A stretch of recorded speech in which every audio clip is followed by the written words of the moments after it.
बोलो पुरुषोत्तम भगवान की जय। 26वें अध्याय की कथा यानी 26वें दिन की कथा। उद्यापन के बाद व्रत त्याग की विधि एवं धर्म वर्णन। वाल्मीकि जी बोले, संपूर्ण पापों के नाश के लिए, विष्णु भगवान की प्रसन्नता के लिए विधि पूर्वक धारण किए हुए नियमों को उद्यापन के बाद त्याग की विधि कहता हूँ।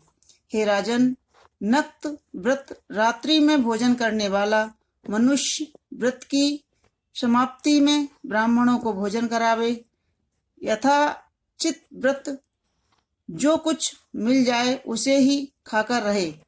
मैं स्वर्ण दान करें, अमावस्या को भोजन का नियम करने का बाला दक्षिणा सहित गोदान दे, आंवला से स्नान करने वाला दही या दूध दे। हे राजन, फलों का नियम किया है तो फल दान करे, तेल छोड़ा है तो घी दे, घी का नियम लिया है तो दूध दे। हे राजन, अन्न का नियम लिया है तो गेहूं और चावल दे।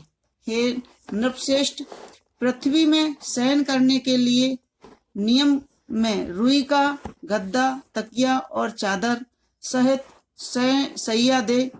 पत्तल में भोजन करने वाला घी और खाड़का दान कर ब्राह्मण को भोजन करावे। मौन व्रत में संपत्नीक ब्राह्मण को भोजन करावे और स्वर्ण सहित घंटा तिल का दान दे। हे राजन, नख और बाल न बनवाने के नियम में तर्पण दे। जूता पहनना छोड़ा हो तो जूतों का दान करे। नमक त्यागने पर अनेक प्रकार के रस दान दे। दीपदान किया हो तो पात्र सहित दीपदान करे। भक्ति से अधिक मास में जो मनुष्य इस प्रकार करता है वह सदा वैकुंठ वास करता है।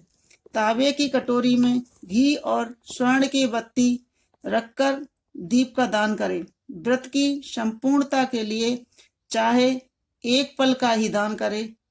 एकांतर उपवास में वस्त्र उड़ाकर स्वर्ण के टुकड़ा सहित सोने के या मिट्टी के 8 घड़ा दान में दे।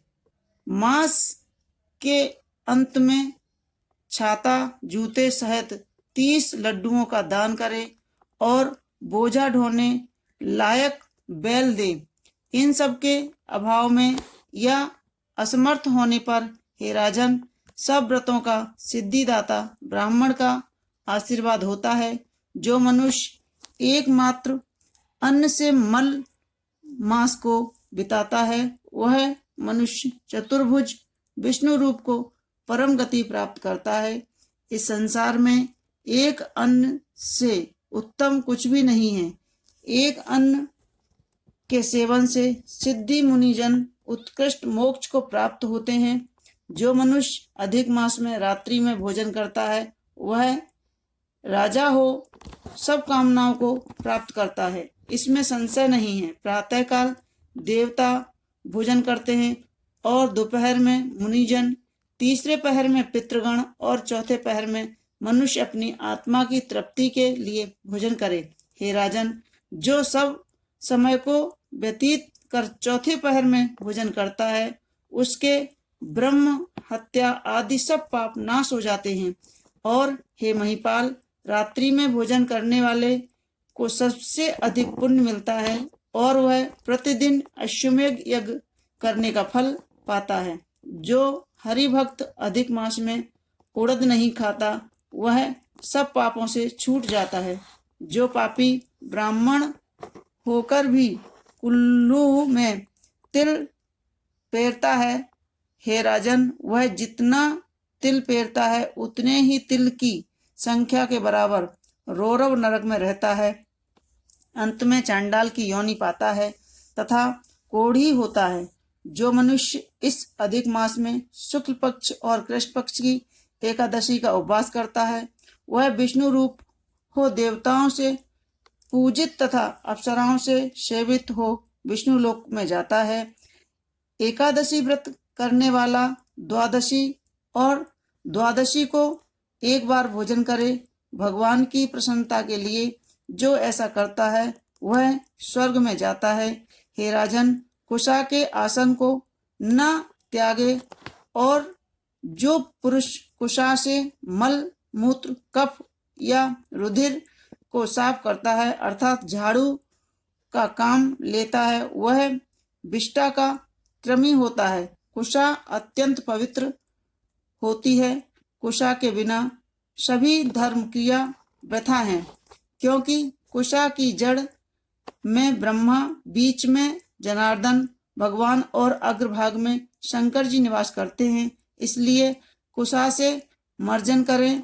शुद्ध जमीन में से कुशा को न उखाड़ें और कपिला गाय का दूध न पिएं।